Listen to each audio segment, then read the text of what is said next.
Бүгін облыстың басты шыршасында өңір аудандарымен қатар қала мектептерінің оқушылары қатысты. Әрқайсысы өздері сүйіп ұнататын кейіпкерлерінің образын сомдап келді. Бірі ертегі әлемінің актері ретінде сезінсе, енді басқалары Астанаға 20 жыл рухани жаңғыру бағдарламасына арнап киім тіктірді. Барлық балғындарды келе жатқан жаңа жыл мерекесімен елбасы Нұрсұлтан Назарбаев құттықтап, жылы лебізін жеткізді. Мен сендерді және еліміздің барлық балаларын мерейлі мерекемен шын жүрегіммен құттықтаймын. Бұл өздеріңді жаңа арманға жетелейді, жаңа үміт сыйлайды, ерекше мейрам. Президенттік шыршаға 300-ге тарта бала жиналды. Жылда дәстүрге сәйкес оқуда, өнерде, спортта үздік оқушылар. Мұндай шарадан қалыс қалмайды.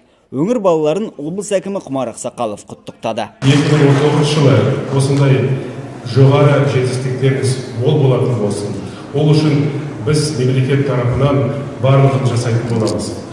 Сценарий бойынша өрбіген ертегі балаларды қиял ғажайып әлемімен таныстырды. Биыл шараға қатысқан Әмина Жапар да ән тартуын сыйға тартты.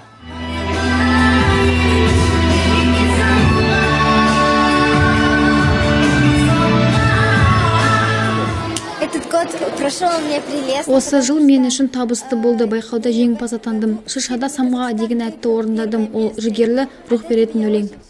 Концерттік бағдарлама мейрам көркін ажарлай түсті.